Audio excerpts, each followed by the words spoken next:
లూకా సువార్త 2వ అధ్యాయము 7వ వచనాన్ని చదువుతున్నాను, అందరూ చూడండి. లూకా సువార్త 2వ అధ్యాయము 7వ వచనం.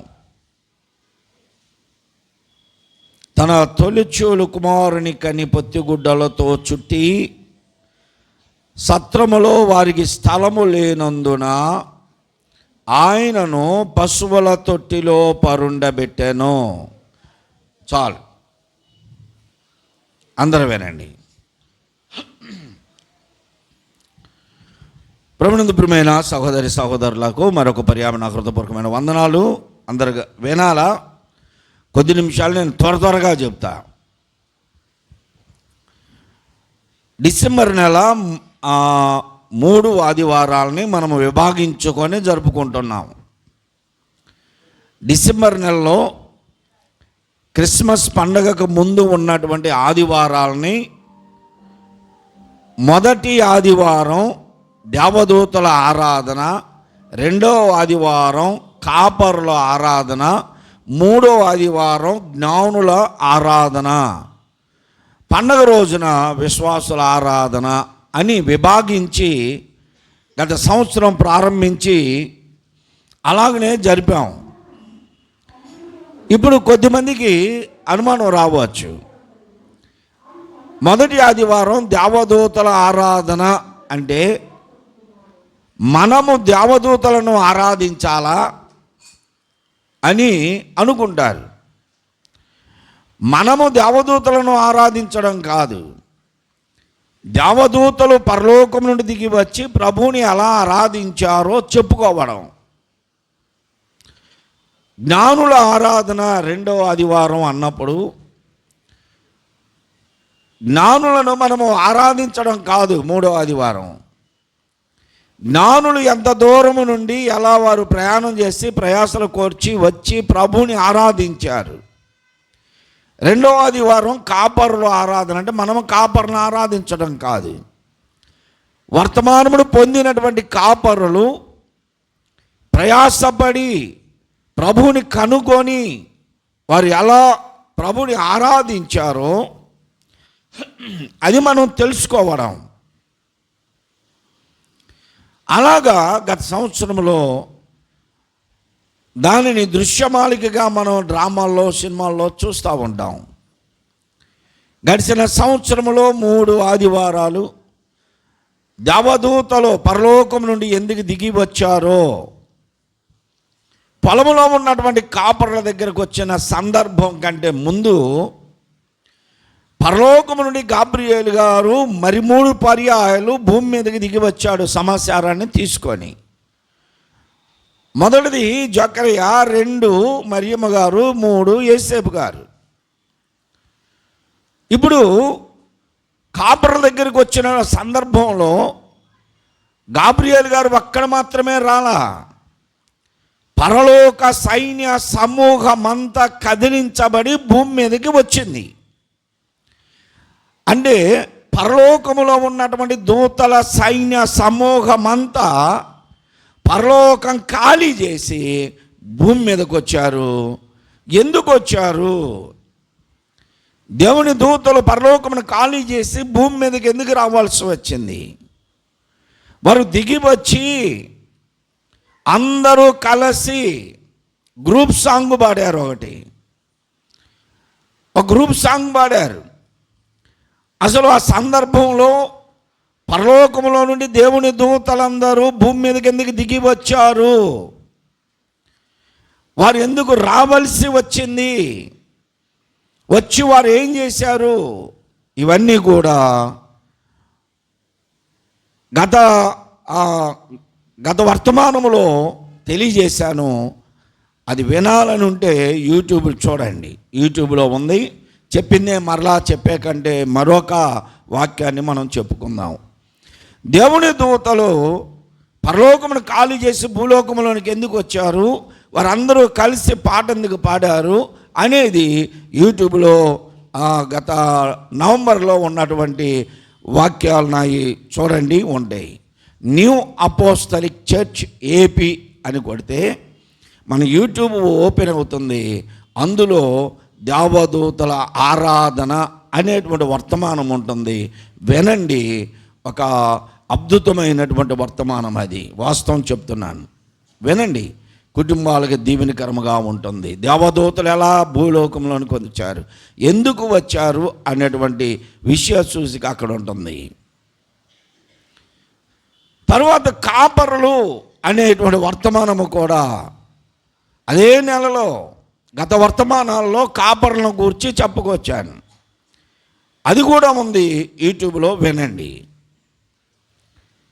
ఈరోజు మనము చదువుకున్నటువంటి వాక్య భాగంలో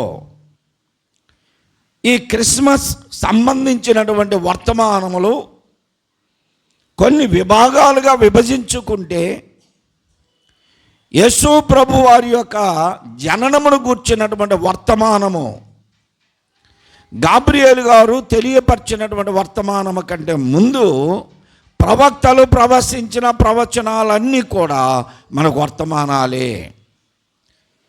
యెషయా గారు ప్రవచించిన ప్రవచనం, మీకా గారు ప్రవచించిన ప్రవచనం, కీర్తనాకారుడు ప్రవచించిన ప్రవచనాలు, యోబు గారు, బిలాము, ఇలాగా ప్రవక్తలు ప్రవచించినటువంటి ప్రవచనాలన్నీ కూడా ఒక్కొక్క వర్తమానమే. ఇప్పుడు మనం చదువుకున్నటువంటి లూకా సువార్త 2వ అధ్యాయంలో కూడా మొదటి నుండి చదువుతూ ఉంటే చాలా భాగాలు చేసుకొని మనం చదువుకోవచ్చు. కానీ 7వ వచనములో చూడండి, 7వ వచనంలో ఏముందంటే, తన తొలిచూలు కుమారుని కని పొత్తిగుడ్డలతో చుట్టి, అది అంతవరకు ఆ వచనములో 7వ వచనంలో ఆ ఒక్క మాట పైలైన వరకు కూడా 1-2 ప్రసంగాలుగా విభజించుకోవచ్చు. ఈరోజు మన వర్తమానం అది కాదు. 7వ వచనములో 2వ భాగం ఏముంది అంటే, సత్రములో వారికి స్థలము లేనందున, ఇది మన వర్తమానం. దాని క్రింద మరలా 3వది ఉంది, స్థలము లేనందువలన ఆయనను పశువుల తొట్టిలో పరుండబెట్టిరి. అది 3వ వర్తమానం అయింది. ఒక వచనములో 3 భాగాలు: పొత్తిగుడ్డలతో చుట్టడం, సత్రములో స్థలము లేకపోవడం, పశువుల తొట్టిలో పరుండబెట్టడం. ఆ పైన వర్తమానము, పైన విషయాన్ని క్రింద విషయాన్ని వర్తమానాలుగా నేను ముందే చెప్పాను. అవన్నీ కూడా యూట్యూబ్లో ఉన్నాయి, చూడండి. ఇప్పుడు 2వ అధ్యాయము 7వ వచనములోని 2వ భాగము, వారికి సత్రములో స్థలము లేనందున. ప్రియ సహోదరి సహోదరులారా, బైబిల్ చూడబాకండి, నా వైపు చూడండి. ఇంక ఇప్పుడు మీరు చదువుకుంటా పోతే వాటిలో అన్ని విషయాలు అర్థమవుతాయి. కానీ ఎన్ని సంవత్సరాల నుంచి మనం చదువుతున్నాం కదా, మీరందరూ చదువుతున్నారు. ఇప్పుడు కంఠస్థంగా చెప్పమంటే మీరు అందరూ చెప్తారు. ఈ ఒక్క మాట మనము ఇది నాన్న బల్లారాధనలో ఉన్నాము గనక, బైబిల్లో నుండి ఒక వాక్యము చదివినప్పుడు 2 విధాలుగా దానిని మనం వర్ణించుకోవాలి. మొదటిది ప్రకృతి సంబంధమైనటువంటి విషయాలు. ఆ పత్రిక లేకపోతే ఆ గ్రంథము రచించినటువంటి ప్రవక్తలు. మనం ఏదైనా పాత నిబంధన గ్రంథంలో యెషయా గ్రంథము చదివినప్పుడు యెషయా గారి కాలంలోనికి వెళ్ళిపోవాలి. ఇర్మియా గ్రంథం చదివితే ఇర్మియా గారి కాలంలోనికి వెళ్ళిపోవాలి. వారు చెప్పినటువంటి ఆ సమయాల్లో, ఆ సందర్భాల్లో వారు ఏ సందర్భాన్ని బట్టి ఏ ఉద్దేశంతో చెప్పారో ఆ సమయంలోనికి వెళ్ళాలి. ఇప్పుడు మనం చదువుకున్నది క్రొత్త నిబంధన. లూకా గారు చెబుతున్నటువంటి సందర్భాన్ని మనం ఆలోచన చేయాలి. లూకా గారు చెబుతున్నటువంటి సమయము 2025 సంవత్సరాల క్రితపు ఆ స్థితిలోనికి మనం వెళ్ళాలి. ఆ సందర్భాన్ని మనం జ్ఞాపకం చేసుకోవాలి. ఏ సందర్భంలో చెబుతున్నాడు ఈయన? యేసు ప్రభువారి జననమును గూర్చినటువంటి సందర్భంలో చెబుతున్నాడు. ఆ సమయాన్ని మనము ఆలోచన చేయాలి, అక్కడికి వెళ్ళాలి. ఇప్పుడు మనం అంటే ఇప్పుడు మిమ్మల్ని అందరినీ నేను ఎక్కడికి తీసుకెళ్ళాలి? టైం మిషన్లోకి తీసుకెళ్ళాలి. టైం మిషన్లో తీసుకెళ్ళి బటన్ నొక్కితే గిర్రని తిరిగి ఇప్పుడు 2025, 24, 23, 22, 21, 20 అనుకుంటా ఎక్కడికి వెళ్తారు? క్రీస్తు శకం మొదటి సంవత్సరంలోనికి వెళ్ళాలి. అప్పుడు పరిస్థితులు ఎలా ఉన్నాయి, ఇప్పుడు మనము నివసిస్తున్న పరిస్థితులు ఎలా ఉన్నాయి, ఈ రెండు ప్రకృతి సంబంధమైనటువంటి స్థితి హిస్టారికల్గా మనం ఆలోచన చేయాలి. చాలామంది అనుకుంటున్నారు యేసు ప్రభు వచ్చినప్పుడు ఆ సత్రపు యజమాని యేసు ప్రభువుని నిరాకరించాడు అని పాపం ఆయన మీద నిందలేస్తున్నారు. ఎవరి మీద? సత్రం యజమాని మీద నిందలేస్తున్నారు. సత్రం యజమానికి తెలుసా యేసు ప్రభుని గర్భంలో, మరియమ్మ తల్లి గర్భంలో ఉంది యేసు ప్రభు అని? తెలిస్తే ఆయన ఎవడా? తెలీదు, ఆ సమయంలో తెలీదు. మరియమ్మ తల్లి వాగ్దానం చేయబడిన కన్యకని సత్రం యజమానికి తెలీదు. ఆమె గర్భంలో ఉన్నది యేసు ప్రభు అని తెలీదు. అందువలన సత్రం యజమానిని మనము నిందించకూడదు, అతని మీద నిందలు వేయకూడదు. ఇప్పుడు ఏంటంటే సేవకులు ఇక దోపుడుగానే ఇక దంచుతా ప్రసంగాలు, ఆ సత్రం యజమాని నిరాకరించాడు, యేసు ప్రభు నిరాకరించారు అంటారు. అది తప్పు. వచ్చినటువంటి ఆమె కన్యకైన వాగ్దానం చేయబడిన మరియమ్మ తల్లి అని తెలియదు, గర్భంలో ఉంది లోకరక్షకుడైన యేసు క్రీస్తు అని ఆ సత్రం యజమానికి తెలియదు. సరే, ఇంతకీ వారు ఆ సత్రము దగ్గరికి ఎందుకు వచ్చారు? ఎందుకు ఆ సత్రములో వారికి స్థలము కావాల్సి వచ్చింది? అసలు సత్రాలంటే ఏంటి? సత్రం ఎవరిది? సత్రం పరిస్థితి ఎవరిది అని నేను చెప్పట్లే. ఇప్పుడు సత్రం యొక్క హిస్టరీ కూడా బైబిల్ గ్రంథంలో నుండి నేను బైబిల్లో చెప్పాను, యూట్యూబ్లో ఉంది, చూడండి. సత్రం యొక్క చరిత్ర చెప్పట్లా, పరిస్థితులు చెబుతున్నాయి. ఇప్పుడు సత్రం ఎవరిదో, ఎవరు దానిని ఇచ్చారో అవి గత పాఠాల్లో చెప్పాను కనుక వర్తమానాల్లో వినండి. సత్రము యేసు ప్రభు వారి జనన కాలములో ఉన్న పరిస్థితులను ఇప్పుడు మనం అవగాహన చేసుకోవాలి.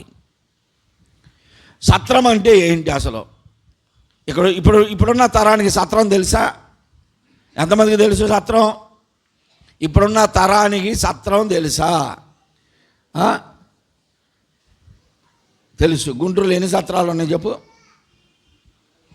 ఇటొకటి అటొకటి కాదు, ఆ పేర్లు చెప్పాలా? అన్నదాన సత్రం, రామనామ సత్రం, కోడిగుడ్డు సత్రం, పడవిపురం దగ్గర ఒక సత్రం. ఇప్పుడు ఆ మున్సిపల్ ఆఫీస్ పెట్టింది ఏంటనుకుంటున్నారు? సత్రం. అది మేము పిల్లలుగా ఉన్నప్పుడు అది సత్రం. ఇప్పటికీ కూడా మీరు వెళ్ళండి, మేడుకొండూరు దాటగానే సత్తెనపల్లి రోడ్డులో, ఇప్పుడు మరి అది రోడ్ ఎక్స్టెన్షన్లో కొట్టేసారో లేదో, నేను గత 6 నెలల క్రింద కూడా చూశాను. ఉంది రోడ్డు మీదే సత్రం ఉంటుంది. శ్మశానాలు దాటగానే సత్రం ఉంది. సంగనగుంట వెళ్తే అక్కడ ఒక సత్రం ఉంది, కోడిగుడ్డు సత్రం ఉంది, అన్నదాన సత్రం ఉంది. ఎలాగా ఇవన్నీ ఆనాటి కాలంలో ప్రయాణికులకు మధ్య వారు ఆ ఊరు నుండి మరో ఊరు ప్రయాణం చేసే సమయంలో వారు ప్రయాణ మార్గములో నడిచి రావడమా, ఎడ్ల బండ్ల మీద రావడమా, ఈ రెండు తప్ప ఆడి కారులు ఉన్నాయా? అప్పుడు ఎవరికన్నా మారుతి కారులు ఉన్నాయా? ఇంకా స్విఫ్ట్ కారులు ఉన్నాయా? కారులు ఏమి లేవే. బైకులు ఉన్నాయా? ఏమన్నా లేవు. ప్రయాణ సాధనం అంటే ఒకటే, నడిచన్నా వెళ్ళాలి, ఎడ్ల బండ్లన్నా రావాలి. అందువలన వారు ఒక ఊరు నుండి మరో ఊరికి వెళ్ళే సమయంలో నడుచుకుంటూ వెళతారు. వారు ఆహార పదార్థములు తెచ్చుకుంటే ఆ సత్రంలో కూర్చొని తింటారు. ఆ సత్రము అన్నదాన సత్రము అని పేరు ఎందుకు వచ్చింది అనుకున్నారు? అక్కడ దూరం నుండి వచ్చి వెళ్ళే ప్రయాణికులకు ఏం చేస్తారు? అక్కడ ఆ అలసట తీర్చడానికి, అలసిపోయిన వారికి ఆహారము, దప్పికొనిన వారికి నీరు అందుబాటులో ఉంచుతారు. అది సత్రం అన్నమాట. ఆ సత్రములో భోజనము, నీళ్లు ఉచితముగా ఇస్తారు, దానము చేస్తారు. వారు అలసట తీర్చుకుంటారు. చీకటి పడితే క్రూర మృగములో, వన్యమృగములో చేత వారు చేల్చబడుకున్నట్లుగా ఆ సత్రాల్లో బస చేస్తారు. అందువలన ఆ సత్రాలు ఉండేవి. నేను చిన్న వయసులో ఉండగా విన్నటువంటి సందర్భాలు నేను విన్నాను పెద్దవారు చెప్తే. ఇప్పుడు ఆ మేడుకొండూరు దాటిన తర్వాత ఉన్న కొరినపాడో ఏదో ఉంది అక్కడ ఊరు. అక్కడ ఉన్నటువంటి ఆ సత్రంలో దూర ప్రాంతాల నుండి వచ్చేవారికి అక్కడ మజ్జిగన్నం పెట్టేవారంట. అన్నం పెట్టేవారు, వారు తిని అలసట తీర్చుకునేవారు. సంగడిగుంట అని మీరు పేరు విన్నారా?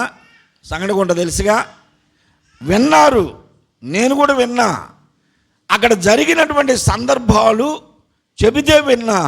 ఏంటంటే ఆ చుట్టుపక్కల ఊర్లో నుండి గుంటూరుకు రావడానికి ప్రయాణికులకు అక్కడ సంగటి పెట్టేవారంట. మజ్జిగతో కలిపి సంగటి పెట్టేవారు.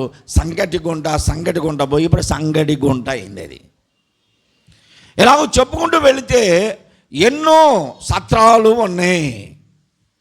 ఇప్పుడు లేవు, కాలగమనంలో కలిసిపోయాయి, పడిపోయాయి, ఎక్స్టెన్షన్లో పడేస్తున్నారు. యేసు ప్రభు వారి కాలములో ఈ సత్రము ఎందుకుంది, ఈ సత్రం ఎందుకుంది అనేది మనము చూస్తున్నాం. ఇది ఈ సత్రం ఎవరిది? స్థలం ఎవరిది? ఎవరు దానం చేశారు?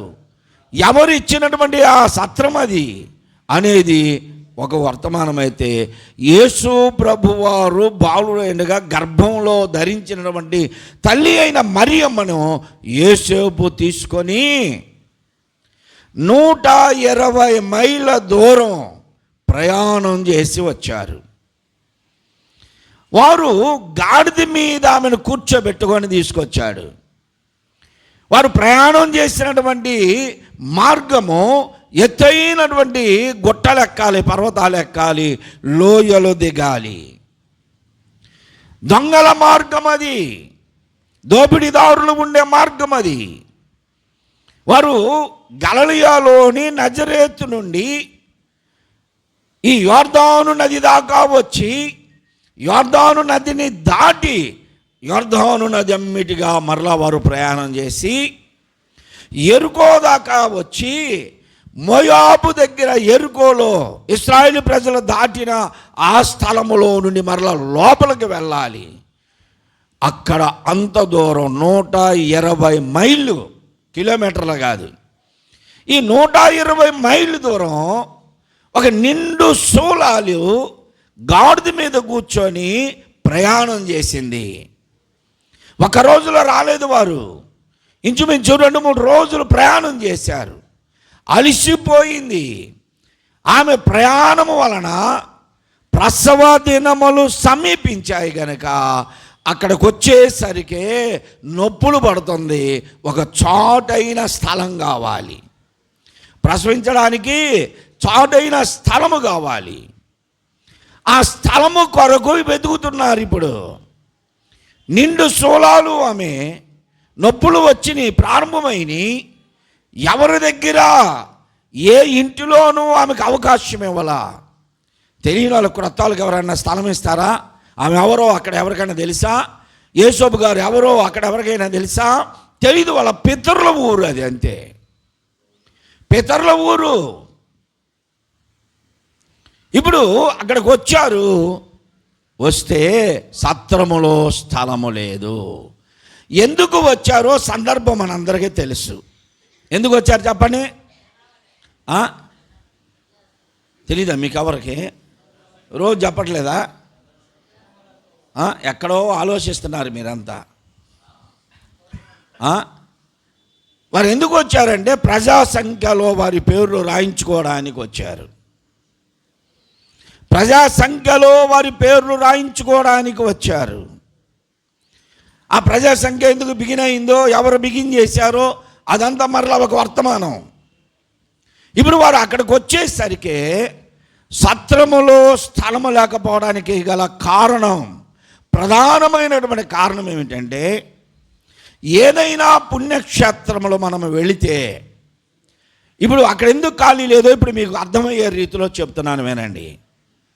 ఏదైనా పుణ్యక్షేత్రములో వెళితే వెళ్ళండి, తప్పు లేదు. పుణ్యక్షేత్రములు వెళ్ళడం తప్పు లేదు, చూడవచ్చు, ఏ పుణ్యక్షేత్రమైనా చూడవచ్చు. కానీ మనము అక్కడ ఉన్నటువంటి ఆ ప్రతిరూపాలకి స్వరూపాలకు మనము పూజ చేయకూడదు. ఇప్పుడు మీరు వెళ్ళాలి పుణ్యక్షేత్రం. ఈ మధ్యకాలంలో సాగరమాత దేవాలయంలో వివాహము చేయడానికి నన్ను పిలుచుకెళ్ళారు. మన చర్చి యవనస్తుడు ఆ అబ్బాయికి ఇష్టం, మొక్కుకున్నాడు అక్కడ సాగరమాత గుళ్ళో నేను పెళ్లి చేసుకుంటాను, కానీ ఫాదర్ కాదు మన పాస్టర్ గారే ఉండాలి అనుకున్నాడు. ఆడకెళితే మందిరంలో కాదు కానీ మందిరానికి సంబంధించిన హాల్ ఉంది, వివాహాలు చేసుకోవచ్చు అని రుసుము కట్టించుకొని హాల్ ఇచ్చారు. నన్ను పిలిచినప్పుడు నేను రానన్నాను. నేను అక్కడికి రానయ్యా, ఎట్లాగంటే వారు అన్నారు, పాస్టర్ గారు మీకు రూము బుక్ చేశామండి అన్నారు. పుణ్యక్షేత్రాలలో ఆ పుణ్యక్షేత్రమును దర్శించడానికి వచ్చేటువంటి భక్తుల కొరకు రూములు కట్టారు. అవి పేరు బుక్ చేసుకుంటే అది మనకు బుక్ అవుతుంది, మన పేరు మీద ఉంటుంది అన్నారు. నాకు చాలా ఆశ్చర్యం వేసింది. మందిరాల దగ్గర కూడా రూములు ఉన్నాయా? రూములు ఇస్తున్నారా అంటే భక్తులు ఇబ్బంది పడకుండా అక్కడ రూములు కేటాయిస్తున్నారు. అదే పద్ధతి మీరు ఎక్కడికన్నా వెళ్ళండి, ఏ పుణ్యక్షేత్రానికి వెళ్ళినా ఆ దేవాలయం తరపున రూములు ఉంటాయి. వెలంగిని వెళ్ళండి, అక్కడ కూడా రూములు ఉన్నాయి. మీరు ఏ పుణ్యక్షేత్రమును దర్శించడానికి వెళ్ళినా ఆ పుణ్యక్షేత్రానికి సంబంధించిన రూములు ఉంటాయి. ఈ మధ్యకాలంలో మొన్న ఒక సహోదరుడికి ప్రార్థన చేయడానికి వెళ్ళాము, నిన్నగాక మొన్న.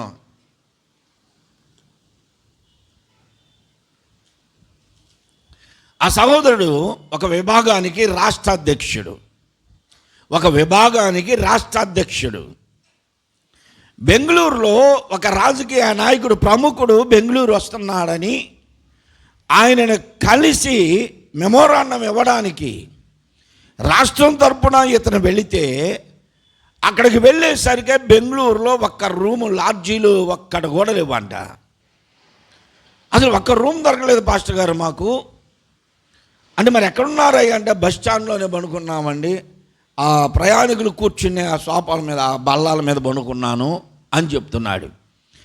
అంటే ఒక కార్యక్రమం ఒక ఊరిలో జరుగుతుంది అంటే ఆ ఊరిలో ఎక్కడ కూడా రూములు దొరకవు. ఇప్పుడు ప్రస్తుతం మనం నివసిస్తున్నటువంటి మన టయాల్లో కూడా సత్రాలు ఉన్నాయి. ఏమిటి ఆ సత్రాలు అంటే దానంగా ఇచ్చే సత్రాలు కాదు, వాటి పేర్లు ఏంటి, హోటల్స్, లాడ్జీలు అంటారు. ఒకప్పుడు వాటిని సత్రాలు అన్నారు, ఇప్పుడు సత్రాలు ఉన్నాయి కానీ వాటిని లాడ్జీలు, హోటల్స్ అంటున్నారు. దానికి రుసుము చెల్లించి వెళ్ళడం, డబ్బులు కట్టుకొని వెళ్ళడం.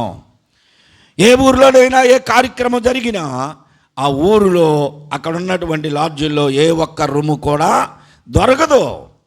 అలాగనే యేసేపు గారు సోలాలి అయినటువంటి మరియమ్మ గారిని తీసుకొని ఇప్పుడు బెత్లెహేముకు వచ్చాడు.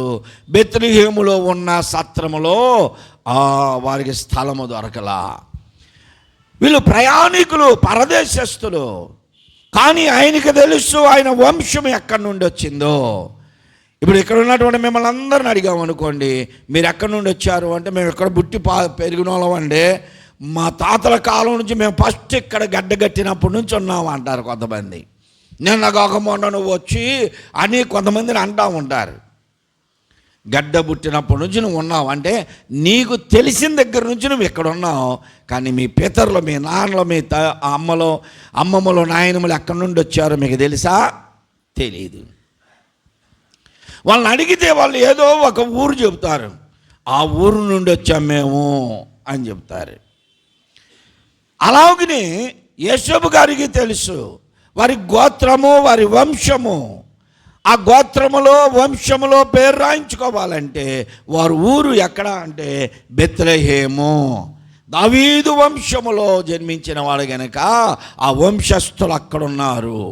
అందుకని అక్కడికి వచ్చేసరికి ఆ సత్రములో స్థలము లేదు. ఎందుకు లేదంటే వినండి,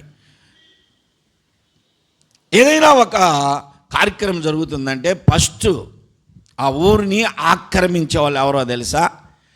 ఇప్పుడు మనము గుడారాల పండగకే వెళ్తున్నాం. గుడారాల పండగ మనందరికీ తెలుసు, మార్చి నెలలో జరిగిద్దని అందరికీ తెలుసు.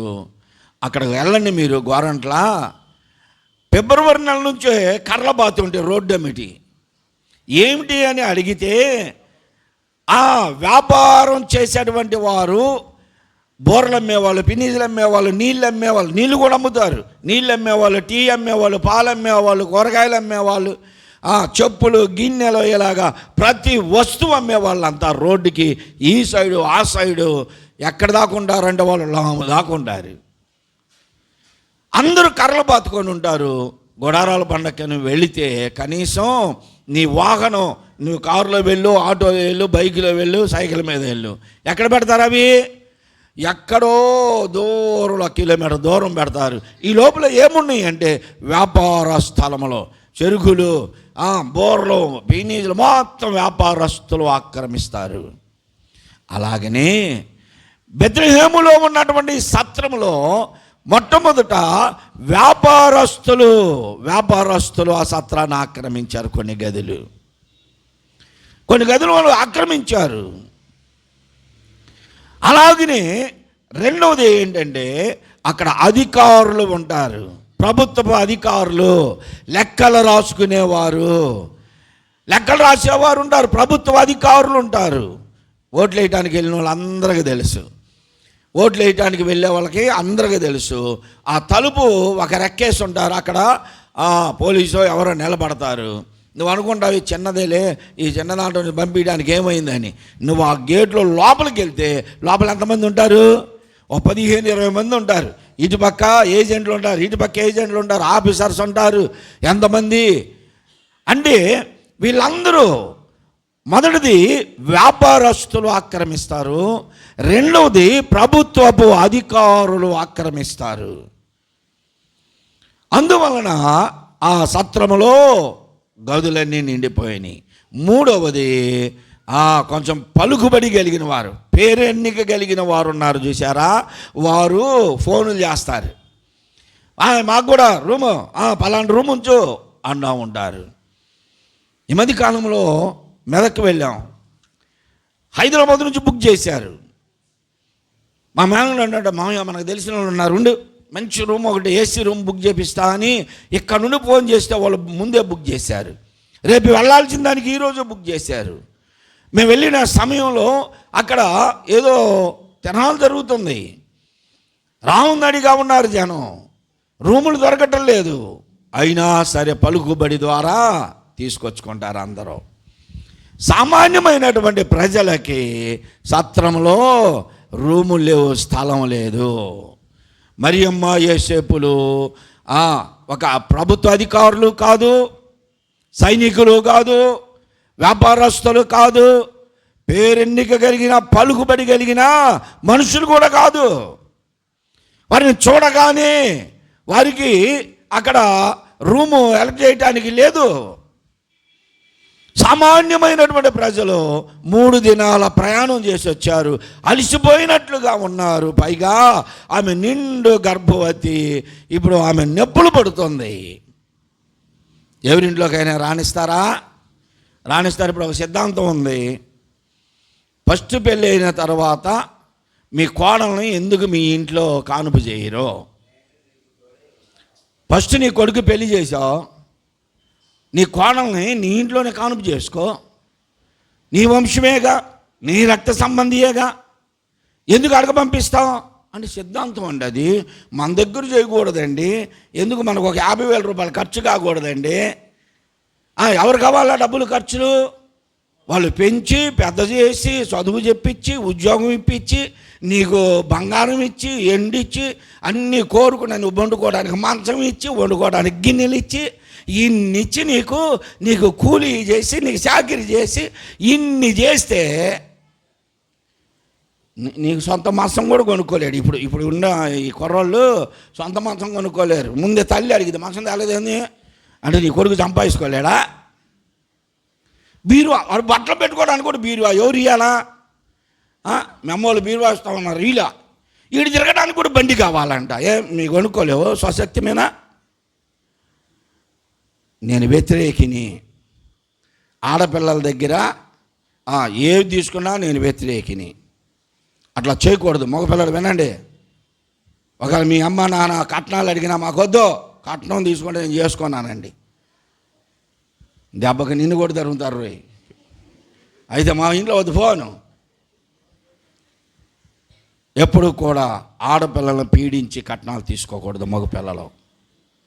అది చాలా దరిద్రం అసలు. అరే మనం తినే పల్లెలు వాళ్ళు తెచ్చేది ఏంది, మనం పండుకునే మంచం వాళ్ళు తెచ్చేది ఏంది, మన బట్టలు దాచుకోవడానికి వాళ్ళు బీరువాది అవటం ఏంటి? ఇవన్నీ అసహ్యం. ఇది చివరికి పెళ్ళైన వెంటనే మళ్ళీ వీళ్ళకి వెంటనే గర్భం రావాలా, రాకపోతే ఎన్ని అంటారో, దరిద్రత వచ్చిందమ్మా, అదమ్మా ఇదమ్మా అని నిందిస్తారు. సరే, దేవుడు కనికరించి గర్భవతిని చేశాడు, దేవుడు గర్భఫలం ఇచ్చాడు. వెంటనే ఇన్ని ఖర్చులండి వాళ్ళకి, ఆడపిల్ల తల్లి వాళ్ళకి. మళ్ళీ కానుపు కోసం 50,000 60,000 మళ్ళీ ఏ హాస్పిటల్కి తీసుకెళ్లాలో కూడా వీళ్ళే చెబుతారు. వాళ్ళు ఒకవేళ వాళ్ళ శక్తి చాలగేదో గవర్నమెంట్, మేము ఎప్పుడు ఫస్ట్ నుంచి హాస్పిటల్కి చూపించుకోవాలి. మేము వీళ్ళేందో పెద్ద కార్పొరేట్ హాస్పిటల్కి వెళ్ళినట్టు ఎంత బడైపోతారంటే నేను చూస్తూ ఉంటాను కొంతమందిని. వీళ్ళే ఫోన్ చేసి చెబుతారు, అమ్మాయిని అక్కడికి వద్దు, మాకు ఫస్ట్ నుంచి అలవాటు అక్కడ రమేష్ హాస్పిటల్కి తీసుకెళ్ళండి. అసలు వీళ్ళు ఎదిగినాక రమేష్ హాస్పిటలే లేదు, లలిత హాస్పిటలే లేదు, మేము లలిత హాస్పిటల్కే రమేష్ హాస్పిటల్కే గవర్నమెంట్ హాస్పిటల్లో నిలబడి ఇంజక్షన్ చేసుకొచ్చుకున్న వాళ్ళు వీళ్ళకి ఏ హాస్పిటల్ కావాలా? రమేష్ హాస్పిటల్. వీళ్ళే చెబుతారు మళ్ళీ పలానా హాస్పిటల్కి తీసుకెళ్ళండి, వాళ్ళకి అంతా ఖర్చే. ఇప్పుడు చాలామంది ఉరుము చూస్తున్నారు, నాకు ఇవన్నీ జబ్బాక రేపు మాకు రావు. ఇప్పుడు ఇంత బాధపడుతూ ఆ మరియమ్మ తల్లి నొప్పులు పడుతూ ఉంటే ఆ చాకిరంతా ఎవరు చేయాలా? అందుకు మీరు పంపించేది. ఇవన్నీ ఎవరు చేస్తారు? నా చాకిరి ఆ పిల్లలకి కన్నాకి ఎంత చాకిరో ఎంత రోతో ఇదంతా ఎవరు చేస్తారు? పో మిమ్మల్ని దగ్గర కానీ పంపించేది అందుకనమాట. ఇప్పుడు ఏమో నొప్పులు పడుతుంది, సత్రంలో అధికారులు ఉన్నారు, అక్కడ యూదులు ఉన్నారు, వ్యాపారస్తులు ఉన్నారు, సైనికులు ఉన్నారు, ప్రభుత్వ అధికారులు ఉన్నారు. వారందరి మధ్యలో ఈ పురిటి కంపు కొట్టకుండా ఆ గదిలో వీళ్ళకి ఇవ్వాలి స్థలం ఉన్నా సరే ఇవ్వలేదు. లేదు అసలు ఉన్నా కానీ ఇచ్చేవాళ్ళు కాదు. అందుకు ఆ సత్రములో స్థలము లేదు. దేవుని స్తోత్రం చెప్పు. సత్రములో స్థలము లేకపోవడానికి కారణం సత్రమును ఆక్రమించేశారు వ్యాపారస్తులు, సైనికులు, మతాధికారులు, మతాధిపతులు ముందుగానే సత్రమును ఆక్రమించారు. కారణము ఏంటో తెలుసా? సత్రములో స్థలము రూము దొరికితే వారికి అన్నం ఫ్రీ, నీళ్ళు ఫ్రీ, నివాసం ఫ్రీ. దానికోసం ప్రయాసపడతారు ముందే. ఆడుంటే వారికి సదుపాయాలన్నీ ఫ్రీయే. ఆ రూములో లేరనుకో అన్నిటికీ బయటే దేవులు ఆడుకోవాలి. అందుకని ముందే అందరూ ఆ రూముల్లోనికి వెళ్ళిపోయారు. యేసేపు మరియమ్మ గారు ఇప్పుడు వారంత దూరం నుండి ప్రయాణం చేసి ఇక్కడికి వస్తే వీరికి సత్రములో స్థలము లేదు. పశువుల పాక, పశువుల తొట్టి అదొక మెసేజ్, మరలా దాని జోలికి పోవట్లేదు. ఇప్పుడు మనము ఆధ్యాత్మికమైనటువంటి అనుభవాల్లోనికి వెళదాం. ఇప్పుడు దాకా చెప్పింది ఆ ప్రకృతి సంబంధమైనటువంటి విషయాలు సత్రములో స్థలము లేకపోవడానికి కారణం చెప్పాను. ఈరోజు ఇప్పుడు మనము ఆధ్యాత్మికమైనటువంటి స్థితిలోనికి వెళదాం. వాస్తవమే, యేసు ప్రభువారి జన్మలో యేసు ప్రభువారికి సత్రములో స్థలము లేదు. లేనందువలన ఆ పశువుల పాకలోనికి వెళ్ళి ప్రసవించింది, ఆ తొట్టిలో పరుండబెట్టబడింది. దీనుడుగా ఆయన దీనత్వమును ధరించి మానవుని పోలిక దాసుని స్వరూపమును ధరించి వచ్చాడు అని ఆయనను గూర్చి లేఖనములు ఉన్నాయి కనుక ఆ నెరవేర్పు కొరకు ఆయనను పశువుల తొట్టిలో పరుండబెట్టారు. మనం పాడతాం కదా, చల్లగాలిలో చాటు లేక నలుమూలలా చలి పుట్టెనయ్యా, చల్లగాలిలో చాటు లేక నలుమూలలా చలి పుట్టెనయ్యా, పసి కందువైవో యేసయ్యా, తల్లి బడిలో దిగినావయ్యా, ఎంత దీనాతి దీనమో ఓ యేసయ్యా. మనకు అవసరమైన చరణం పైన ఉంది. నిండు చూలాలు మరి అమ్మ తల్లి నడవలేక సుడివడి పోయేనయ్యా, నిండు చూల మైకి తీసుకొని పాడండి, ఒకళ్ళు మైకి తీసుకొని పాడండి. సుడివడి పోయేనయ్యా, దిక్కు తోసకావో యేసయ్యా, పాకలో ప్రసవించెనయ్యా, ఎంత దీనాతి దీనమో ఓ యేసయ్యా.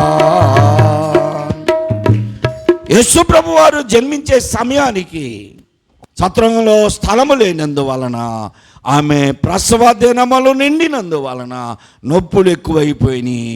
ఆ సత్రంలో ప్రసవించింది. ఇప్పుడు సత్రములో స్థలము లేదు, పశువుల శాలలో కూడా ఆయనకి స్థలము దొరకలేదు. ఆ చలిగాలికి ఆ పసిబిడ్డను తల్లి ఏం చేసిందంటే పొత్తిగుడ్డలతో చుట్టి ఆ తొట్టిలో పరుండబెట్టింది. పొత్తిగుడ్డలతో చుట్టబడడం ఒక ప్రసంగం, ఆ పశువుల తొట్టిని కూర్చున్నటువంటి వివరణ కూడా మరొక ప్రసంగం, దాని జోలి పోవట్లేదు. ఆ రోజున యేసు ప్రభు వారికి అక్కడ స్థలం దొరకలా. సరే, ఎదిగారు యేసు ప్రభు వారు, ఎదిగారు. ఎదిగినాక కూడా యేసు ప్రభువుని నిరాకరించిన వారిలో చాలామంది ఉన్నారు. యేసు ప్రభువుతో తిరిగినటువంటి ఇస్కారియోతు యోధా యేసు ప్రభు వారు పెట్టిన భోజనం తిన్నాడు, రొట్టెలు తిన్నాడు. యేసు ప్రభు వారి ద్వారా అభిషేకించబడ్డాడు, అధికారమును పొందాడు. యేసు ప్రభు నామములో అద్భుతములు చేశాడు, సూచక్రియలు చేశాడు. తిరిగి వచ్చి గొప్పలు చెప్పుకున్నాడు. చివరికి ఏమైంది అక్కడ? ఇస్కారియోతు యోధా యేసు ప్రభు వారిని నిరాకరించాడు. తను అనుకున్నట్లుగా ప్రభువు లేడని ఆయన యేసు ప్రభుని నిరాకరించి అమ్మివేశాడు, సైనికులకు పట్టించాడు. యేసు ప్రభుని నిరాకరించినటువంటి వారిలో అనేక మంది ఉన్నారు, తోడబుట్టిన వాళ్ళు ఉన్నారండి. యేసు ప్రభుని నిరాకరించిన వారిలో తోడబుట్టిన వారు ఉన్నారు. యోహాను సువార్త 7వ అధ్యాయం, యోహాను సువార్త 7వ అధ్యాయం చూడండి. యేసు ప్రభు వారిని నిరాకరించిన వారిలో శిశువులు నిరాకరించారు. ఇప్పుడు తోడబుట్టినటువంటి సహోదరులు,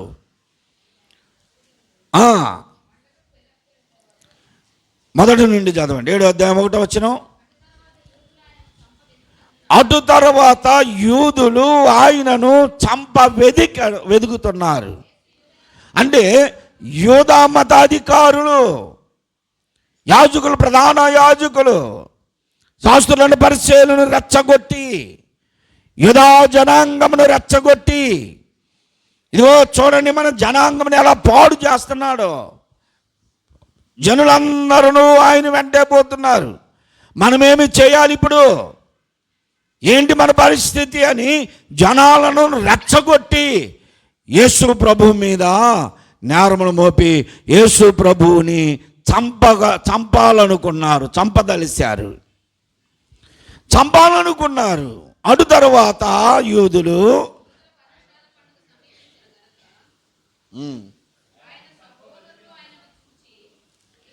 పర్ణశాలల పండగ సమీపించింది.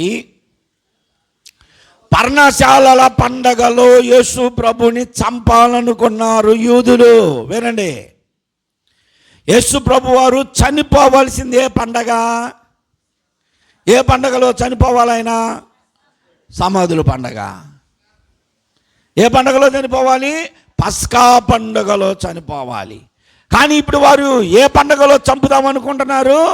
పర్ణశాలల పండగలో చంపుదాం అనుకుంటున్నారు. లేఖనము నెరవేరదు. లేఖనము నెరవేరాలి అంటే యేసు ప్రభు వారు ఇప్పుడు పర్ణశాలల పండగలో వారు చంపుదాం అనుకుంటున్నారు కనుక వారిలో నుండి ఆయన తప్పించుకొని ఇంటికి వచ్చాడు. నజరేతుకు వచ్చాడు. యెరూషలేము నుండి నజరేతులో వారి ఇంటిలోనికి వచ్చాడు. ఇంటికి వచ్చారనుకో, మీ అన్నో తమ్ముడో మీ అక్కో చెల్లెలో చాలా రోజుల తర్వాత ఇంటికి వస్తే మీ పలకరింపు ఎలా ఉంటుంది? చెప్పండి. అరే తమ్ముడు ఎక్కడికి వెళ్ళావురా, చెల్లి ఎక్కడికి వెళ్ళావు, అక్క ఎక్కడికి వెళ్ళావు ఇన్ని రోజులు, ఇంటికి కూడా రావట్లేదు, ఇల్లు అంటే పట్టదు నీకు అని అడుగుతాం మనం. అసలు మేము గుర్తున్నామా లేదా, ఎందుకు రావటం లేదు అని అడుగుతారు.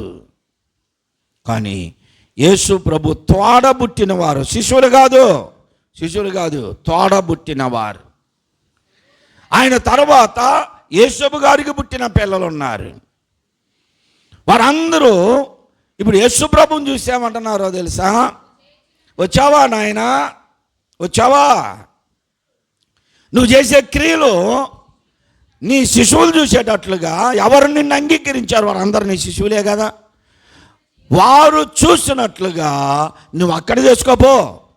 నీ శిశువులు ఎక్కడున్నారు అక్కడ చేసుకో. నేను దేవుని కుమారుడు అనుకుంటున్నారు. నువ్వేదో కుంటోడికి నడకనీయగానే నువ్వు దేవుడు అయిపోయావు, మూగోడికి మాటిగానే దేవుడు అయిపోయావు, గుడ్డోడికి చూపేవుగానే మూగోడు అయిపోయావు, నువ్వు మా దేవుడు అయిపోయావు. నువ్వు అక్కడికి వెళ్ళు, ఇక్కడెందుకు అంటే వాళ్ళ అసూయ చూడండి. తోడబుట్టిన వారి అసూయ.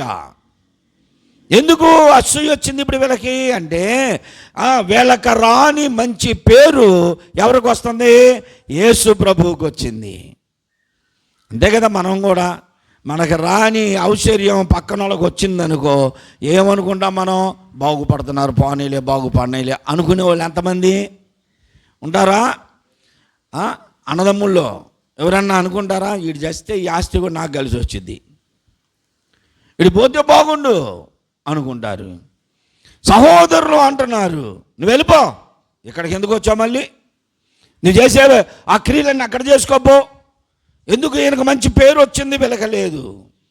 పైగా వాళ్ళ దృష్టిలో యేసు ప్రభు జననము ఒక వారి ఆలోచన దుర్మార్గంగా ఉంది కనుక వారు నివద్దు మా ఇంట్లో అని తరుముతున్నారు.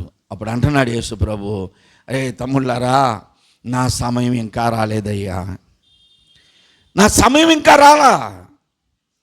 నాకు తెలుసు నా సమయం ఎప్పుడు. నేను ప్రాణమును పెట్టడానికి వచ్చా, ప్రాణము పెట్టవలసిన సమయం నాకు తెలుసు. ఆ సమయం ఇంకా రాలేదు కనుక నేను వెళతాను. ఎందుకు నెట్టేస్తారు మీరు, ఎందుకు నన్ను పొమ్మంటారు అని తన శిష్యులను చూసి ఇప్పుడు అంటున్నాడు, ప్రవక్త తన స్వదేశములోను తన సొంత ఇంటిలో తప్ప ఎక్కడ కూడా ఘనహీనుడు కాడు అన్నాడు. ఘనహీనుడు కాడు. చూడండి, మా మేనత్త గారు ఉంది, చనిపోయింది. ఇప్పుడు ఆమె ఎంతమందిలో ఉన్నా అరే ఇదే అంటది అని మళ్ళీ కాదయ్యా నువ్వు పాస్టర్ అంటది మళ్ళీ. అంటే ఏంటి? సొంత ఇంట్లో సొంత మనుషులకి ఎలా ఉంటా గనుని కాదు. ఈ పేటలో కూడా నేను పుట్టి పెరిగాను కాబట్టి చాలామంది అటిటే అని పిలుస్తారు. పిలిచినందువల్ల తప్పు లేదు, కానీ వాళ్ళ ఊహల్లో సామాన్యమైన మన మధ్యలో తిరిగిపోయారు అని. అందుకే యేసు ప్రభు ఎప్పుడో చెప్పాడు. ఏం చెప్పాడు? ప్రవక్త, ఒక పాస్టర్ లేకపోతే ఒక సేవకుడు తన స్వంత గ్రామంలోనూ సొంత ఇంటిలో తప్ప ఎక్కడా ఘనహీనుడు కాడు అని శిష్యులు అన్నారు. బోధకుడా, వాళ్ళు వెళ్ళమన్నారు కదా, ఇంకెందుకయ్యా మనం వెళ్ళిపోదాంపా అంటే పదండి వెళ్దామని వెళ్ళిపోయారు. తోడబుట్టిన వారు కూడా యేసు ప్రభు వారిని నిరాకరించారు. ఈ దినాన నీ పరిస్థితి అలా ఉంది. యేసు ప్రభుని చేర్చుకున్నటువంటి కొన్ని కుటుంబాలు ఉన్నాయి. ఆయన బేతనియాకు వచ్చినప్పుడు మరియా మార్తలను సహోదరులు ఆయనను వారి ఇంట చేర్చుకొనిరి. దేవుని స్తోత్రం. వారి ఇంట చేర్చుకున్నారు గనక వాళ్ళ తమ్ముడు చనిపోతే వారు ఎంతగా ప్రేమించారో యేసు ప్రభు వారు కన్నీరు గార్చిన సందర్భాన్ని అక్కడ చూస్తాం. లాజరుని ఎక్కువగా ప్రేమించాడు కనుక ఏడ్చాడు. నా పాదాలకి పరిచర్య చేశారు, నా తలకు నూనె అంటారు, నాకు భోజనమును పెట్టారు, నేను ఉండడానికి నా శిష్యులకి నాకు విశ్రాంతి స్థలమునిచ్చారు, ఈరోజు చనిపోయావా నీవని ఏడ్చాడు. నిజంగానే ఏడ్చాడు. శరీర సంబంధమైన బంధం అది, అలాగూ ఏడ్చాడు. అంతగా నన్ను ప్రేమించారు, నేను ఎవరినో తెలియదు, వీళ్ళు హత్తుకున్నారు నన్ను ఆధ్యాత్మికంగా అని. చాలామంది ఆ ఇంటికి యేసు ప్రభు వెళితే దుర్మార్గులు దుర్మార్గపు కథలు అల్లారు. మరియమ్మ మార్తమ్మ లాజరుకి తండ్రి లేరు, తల్లి లేరు, అనాథలుగా ఉన్నారు. వారు యుక్త వయస్సులో ఉన్నారు. యేసు ప్రభు ఆ ఇంటికి పెద్ద దిక్కు తండ్రిగా ఉన్నాడు. దేవుని స్తోత్రం. కుమారుడు చనిపోతే తండ్రి ఏడ్చినట్లుగా యేసు ప్రభు వారు ఏడ్చాడు, లాజరును బ్రతికించాడు. ప్రజలందరూ తృణీకరించి నెట్టివేసిన జక్కయ్య అనేటువంటి వ్యక్తి యేసు ప్రభుని తన ఇంటిలోనికి ఆహ్వానించాడు. దేవునికి స్తోత్రం. ఆ వ్యక్తిని అందరూ నిరాకరించిన యేసు ప్రభు అతను పిలిచాడు, జక్కయ్య త్వరగా దిగిరా, నేడు నేను నీ ఇంట ఉంటాను.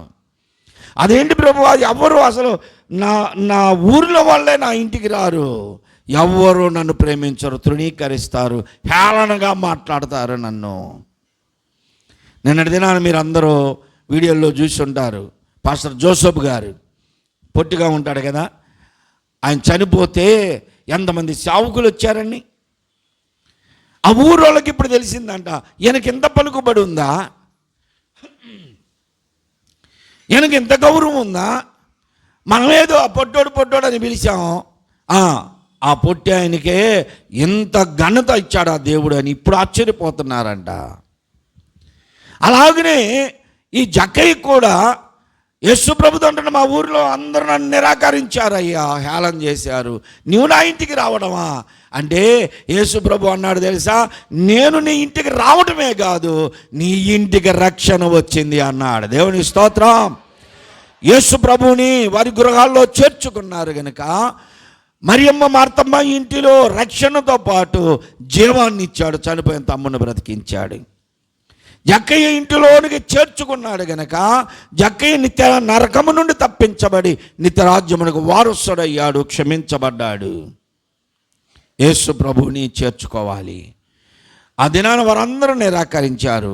ఇలా చెప్పుకుంటూ పోతే చాలామంది యేసు ప్రభుని నిరాకరించిన వారు ఉన్నారు, వారి గృహాల్లోనికి ఆహ్వానించిన వారు ఉన్నారు. ఎమ్మాయి గ్రామస్తులు వారి ఇంటికి ఆహ్వానించారు యేసు ప్రభుని. వారు పునరుద్ధానుడైన ప్రభు దర్శనం చూశారు. ఇదినా మరి నీ పరిస్థితి ఏంటి? యేసు ప్రభుని నీ ఇంట్లోనికి ఆహ్వానిస్తున్నావా? ఇంటి ముందు బోర్డు పెట్టుకుంటావు, యేసు ఈ ఇంటికి అధిపతి అని పెట్టుకుంటావు. ఆ ఇంట్లో యేసు ప్రభు ఉన్నాడా? నీ హృదయంలో యేసు ప్రభు ఉన్నాడా? యేసు ప్రభు ఉండాలి. ఆ మధ్యకాలంలో రేడియోలో ఒక పాట వినేవాడిని.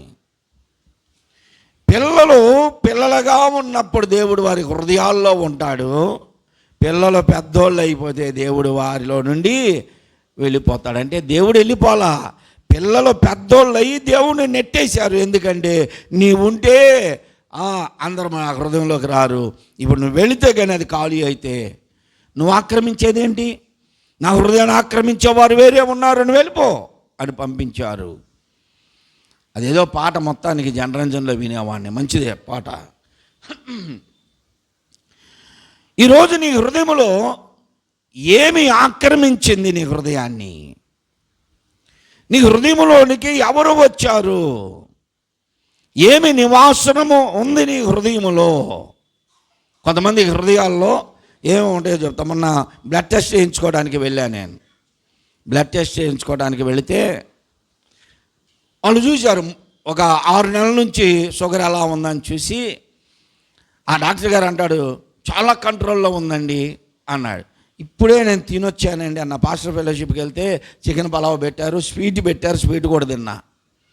ఇప్పుడు తినొచ్చిన తర్వాత కూడా మీకు షుగర్ అసలు లేదండి, కంట్రోల్లో ఉంది అన్నాడు.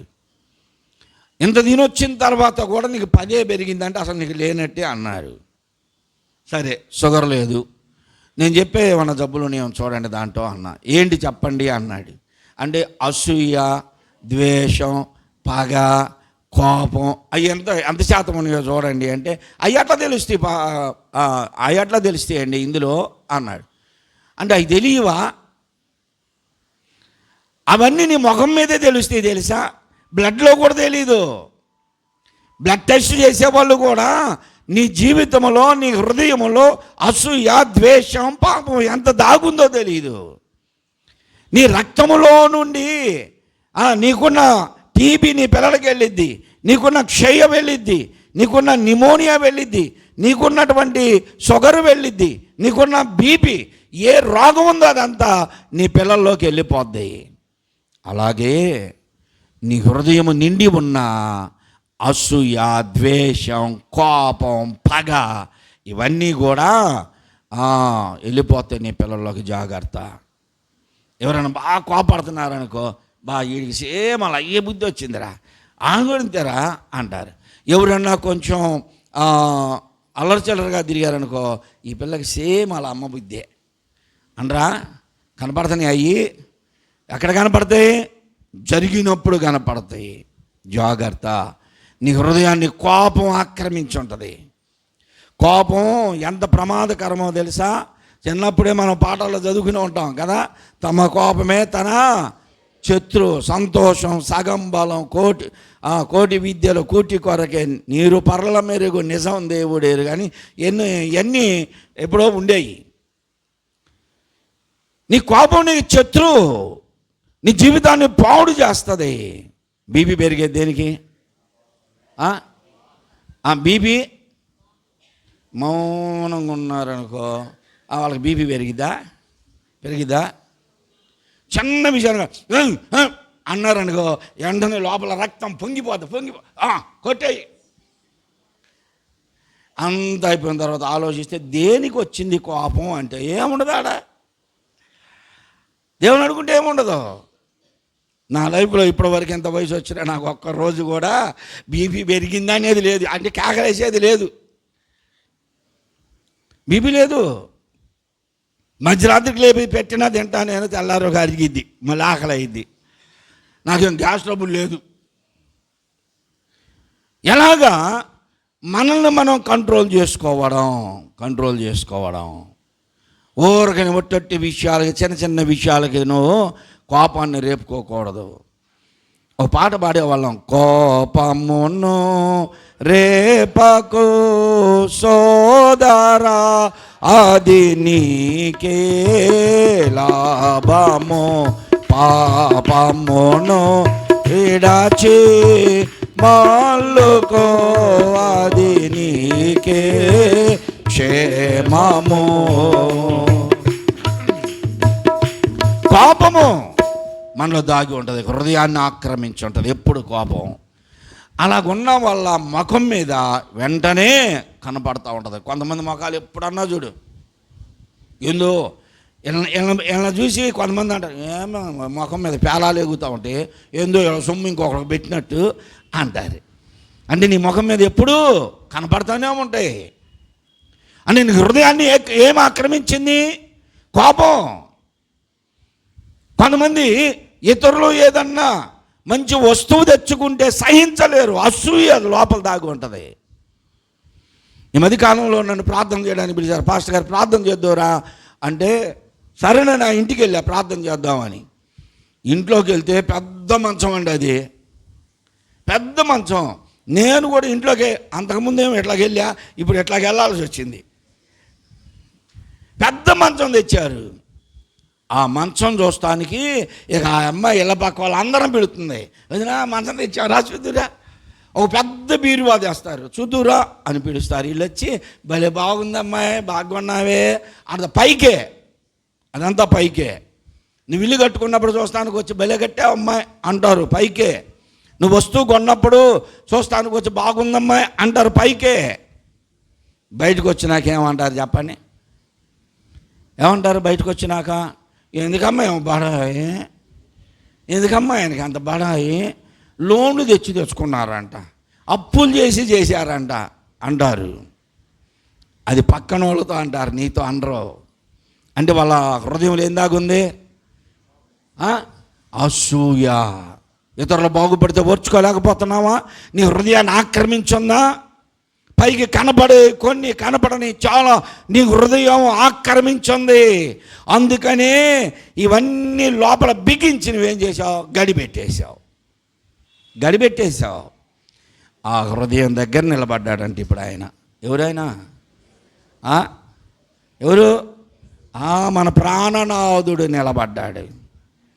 మన ప్రాణనాథుడు నిలబడి టక్ టక్ టక్ మని కొడుతున్నాడు.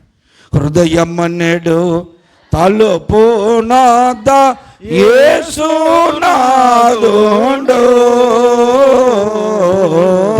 హృదయం అన్నాడు తలుపు నాద యేసు నాదుండు, నిలచి సదాయుడగుచు తాటుచుండు సకల వేదములను, నిలచి సదాయుడగుచు తాటుచుండు సకల వేదములను.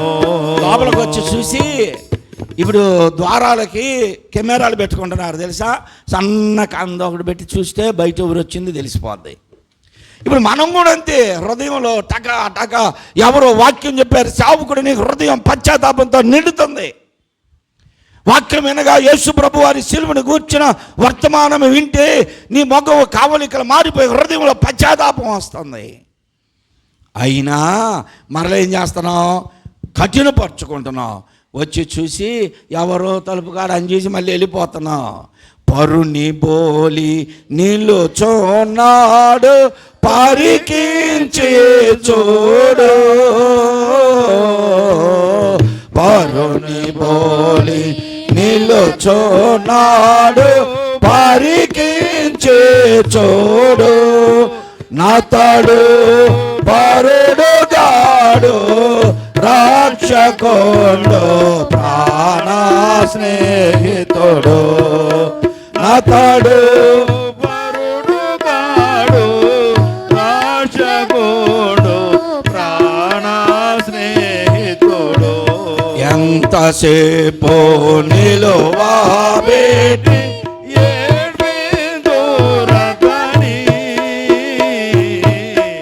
ఎంతసేపు నిలువబెట్టి ఏడ్పింతురతని,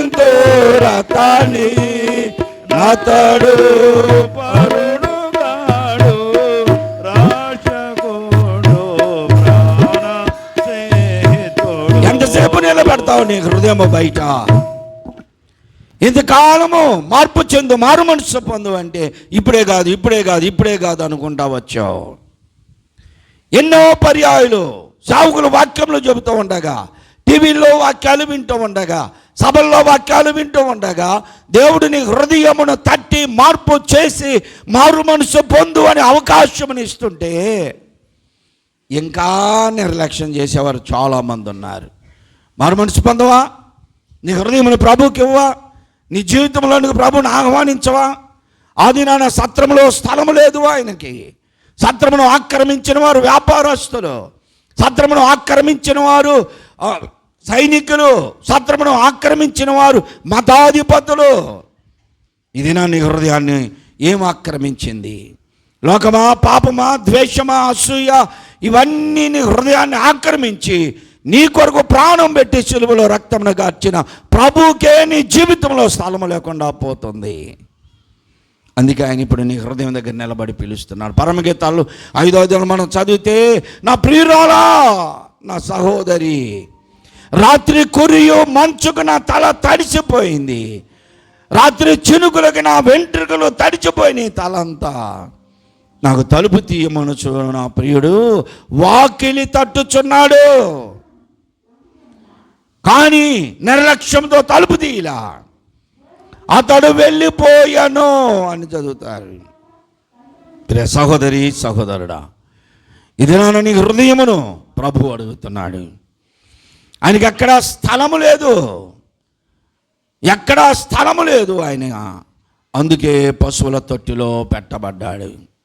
మన పాడే పాటలన్నీ కూడా అవే. నక్కలకు బొరియాలుండి, నాకాశ పక్షులకు గూలుండేనో, నక్కలకు ఉండే నాకాశ పక్షులకు గూలుండేనో, ఒక్కింత స్థలమైన నీకెక్కడా లేకుండేనో, ఒక్కింత స్థలమైనాను మన విభునికెక్కడా లేకుండేనో, రాజులకు రాజైనాయి మన విభుని పూజ చేయుటకు రండి. యేసు ప్రభుని అడిగారు, బతుకుడా నువ్వు ఎక్కడికి వెళితే అక్కడికి నేను వస్తాను అయ్యా, నీ వెంట వస్తాను అంటే ప్రభు అన్నాడు, అయ్యా నక్కలకు బొరియలోని ఆకాశ పక్షులకు గూళ్ళు ఉన్నాయి, మనిషి కుమారునైన నాకు ఎక్కడా తలవాల్చడానికి కూడా స్థలము లేదు, నువ్వు వచ్చి చూడు అన్నాడు. ఆయన స్థలము లేదు ఎక్కడ, ఎవరు ఆయన చేర్చుకోవటం లేదు, నిరాకరించారు. ఇప్పుడైనా సరే నువ్వు బాప్తీసం తీసుకున్నాను అనుకుంటున్నావు, కానీ నీ హృదయంలో ఆయనకి స్థలం ఉందా, చోటు ఉందా? ఒకసారి ఆలోచించండి. అందరూ మోకరించండి, కళ్ళు మూసుకోండి, ప్రార్థన చేసుకుందాం. అందరూ మోకరించుదాం, మనల్ని మనం పరిశీలించుకుందాం, పరీక్షించుకుందాం. సత్రంలో స్థలము లేదు, పశువుల పాకలో స్థలము లేదు, తొట్టిలో పరుండబెట్టబడిన ప్రభు పరిచర్య చేస్తున్న సమయంలో కూడా ప్రభువుని ఎవరు ఆహ్వానించలేదు. పగలంతా ఆయన పెట్టిన రొట్టెలు తిన్నారు, ఆయన చేసిన అద్భుతాలు చూశారు, ఆయన ద్వారా స్వస్థతలు పొందారు. చీకటబడే సమయానికి ఎవరిళ్ళకు వారు వెళ్ళిరి, యేసు ఒలీవల కొండకి వెళ్ళాను అని మనం చదువుకుంటాం. ఎంత ఘోరమండి! ప్రభుని ఆహ్వానించిన వారు ఒక్కరూ లేరు. ఆయన ఇది నాన్న నీ హృదయం దగ్గర, నీ గృహము దగ్గర కూడా ఆయన వచ్చి తడుతూ ఉన్నాడు. నీ హృదయంలో ఆయనకి చోటు ఇవ్వగలవా? ప్రియ సహోదరి, సహోదరుడా, చేరామ పరలోక ప్రార్థన ఆశీర్వాదాలతో సెలవు తీసుకుందాం. దూత పాట పాడుడి, రక్షకున్ స్తుతించుడి, ఆ ప్రభుండు పుట్టెను బేత్లెహేమునందున,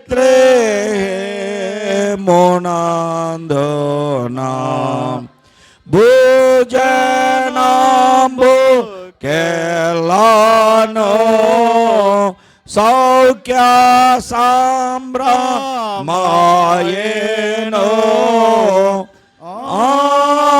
ఆకాశంబు నందున భృగు పాట చాటుడి, దూత పాట పాడుడి, రక్షకుని స్తుతించుడి.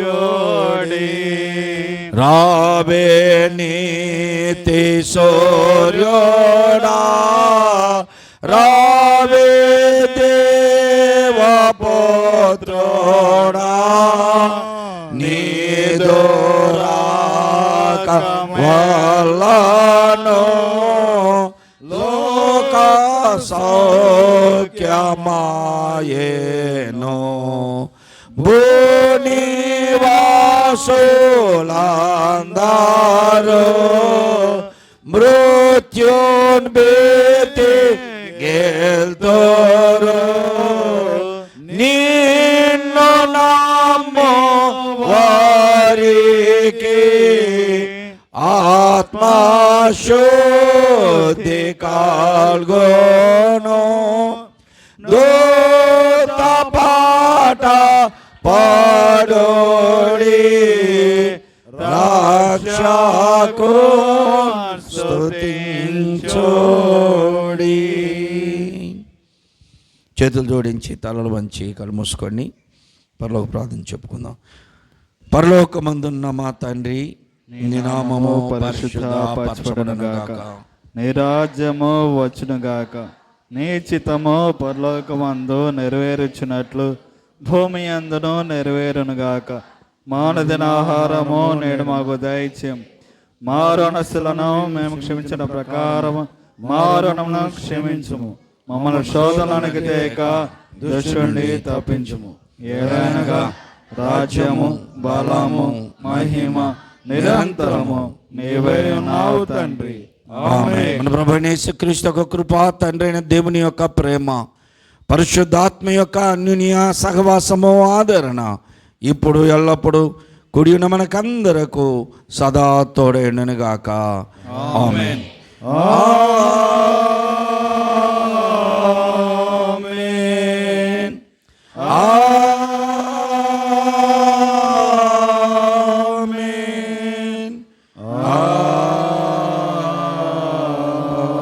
ఆమేన్. అందరికి వందనాలు. కూర్చొని పలహారాలు పంచుతారు.